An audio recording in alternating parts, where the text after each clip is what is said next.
Time now for sports on 104.7 The Cave. Here's Ned Reynolds. Mike, the intern, Ned Reynolds, back in the studio on a Thursday morning. When you came in here this morning, I expected to either hear that the baseball Bears were done or they were going to continue, but I'm not getting either one of those answers because they canceled the game yesterday. Nothing happened.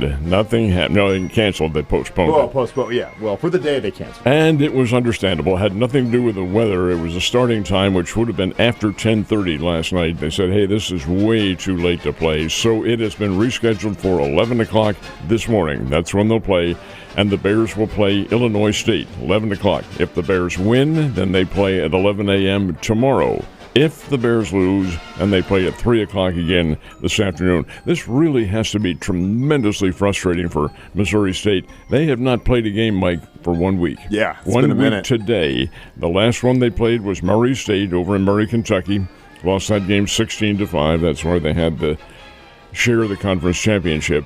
But the fact is they haven't played a game since then. They've all been weathered out. They were in Murray State. They didn't play, of course, in the play-in round. They didn't play last night. Here it is Thursday again, and here the Bears will be back on the diamond. But it'll be 11 o'clock. Hopefully there'll be no weather problems today, but no game last night. So looking at these scores over the season, man, they definitely had a star-crossed year for sure. Well, one of the reasons why they didn't was the length of what they played yesterday, and one of the second or third game, I'm not sure which it was 19-17. That probably took about 3.5 hours. You don't count on that. And you're exhausted after that, whether you're playing it or you're watching it. All right, so this might be a little bit confusing, but usually when you vote on something and the majority gets the votes, they win. But not in the NFL. No, it's a percentage. You had to have 2/3, I believe it is, percentage of votes in your favor. And in this case, the favor was to dump the tush push. Now, in my opinion, absolutely nonsense to even bring this thing up. And why do I say that? Well, of course, Mike Holmes and all the rest. Well, he's a Philadelphia Eagles fan. Has nothing to do with it at all. No, it doesn't. Sure, I'd root for the team. It's a good ball club. They're a Super Bowl champion and all that sort of thing. My opinion is there's no rule against it.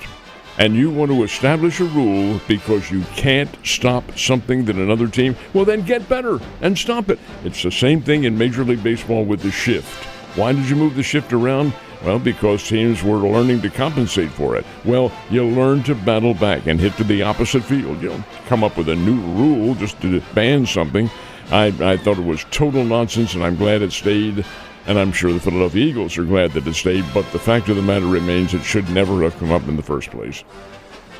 You know, I get your sentiment as far as it's because normally when it comes to banning plays or banning things in the NFL, it comes down to safety. It comes to, you talk horse collar tackles, helmet to helmet, chop block, stuff like that. I get the thought process behind that, so I understand where you're coming from.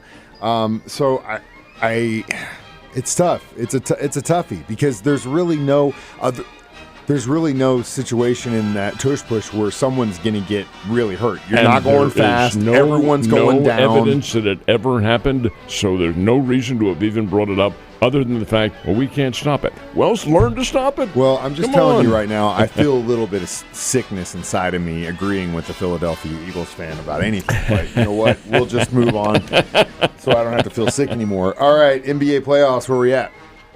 Well, the opening game in the Eastern Conference Finals was last night, Madison Square Garden, New York. And the New York Knicks and Indiana Pacers have a playoff history behind them. How about this? Adding to that history is the opening game. Knicks had a 15-point lead, blew it. Pacers win in overtime, 138-135. Overtime, a three-point shot sent it into the OT, and then Tyrese Halliburton, who hit the game-tying shot that sent it into OT, got hot in the overtime and wins it. Tyrese Halliburton was a member of the U.S. Olympic team. Kind of flies under the radar a little bit because he's not playing for a team that receives the headlines, but the guy is a terrific player. Iowa State University All-America, 138-135, Indiana wins. They'll play again. I believe it's tomorrow night, but I'll check the schedule. Now, the Stanley Cup, same thing. This is incredible. The Edmonton Oilers have a big lead over the Dallas Stars, and they let it get away in the final period. Dallas wins 6-3 with an onset of goals. They're just firing away and scored 5 in the third period to win it 6-3 over Edmonton. So that's the opening game of the Western Conference Finals in the National Hockey League. It's been a lot of fun to watch both of the kind of changing of the guard in the NBA and NHL. And I'll tell you right now, I think I put my money on the Thunder. And also, if they do win, I don't think that city can take a championship, man. Look what they did to New York. It would take one of the best teams in Major League Baseball to stop that white-hot Cardinals team, and it seems that that's exactly what's happening with the Tigers. They used a little trick yesterday. Detroit knew their pitching staff, their rotation, was exhausted, so they went to a bullpen pitching staff, which is a great number of pitchers, but it's a limited number of innings they're going to throw. 6 pitchers took the mound for the Detroit Tigers, and those 6 pitchers, I should say, stopped the Cardinals on 5 hits with 9 strikeouts. How do you explain it? Detroit wins it 5-1, so the Tigers take 2 out of 3 from the Cardinals. St. Louis takes the day off, and then they'll host the Arizona Diamondbacks this weekend. Man, and then I've got the Royals in San Francisco. They're starting to, I think, they have one more game in that series, or was that yesterday was the end? They ended it yesterday on a big note. 16 hits. Royals won it by a score of 8-4 over the San Francisco Giants. Bobby Witt Jr., Mikhail Garcia, Salvi Perez all had 2 RBIs apiece. And indeed, the Royals getting that offense back. They're not a great offensive team, and good pitching can stop them, as the Cardinals showed last week up into Kansas City. But hey, they can still hit the ball. They're professional athletes. Springfield Cardinals can hit the ball. They won their game in Tulsa last night, 13-3 over the Tulsa Drillers. And Springfield is now 1 game above the 500 mark at 21-20. It's pretty good. They're coming home this week.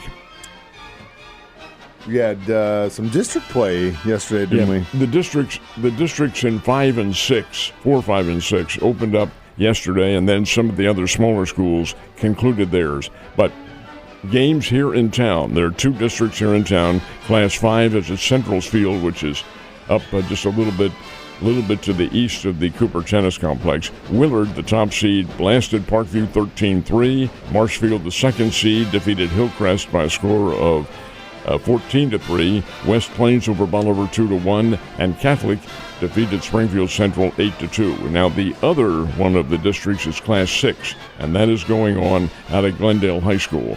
And in that one, your alma mater comes away with a win. They are the top seed, Springfield Kickapoo, and Kickapoo comes up with a 10-0 win over Branson. Nixa on a 2-run walk-off home run in the 10th inning beat Republic 4-2. And Glendale was a 5-1 winner over Ozark. Competition continuing today and right up until this weekend. Ned, you have a good Thursday, and I will see you on Friday. Sure.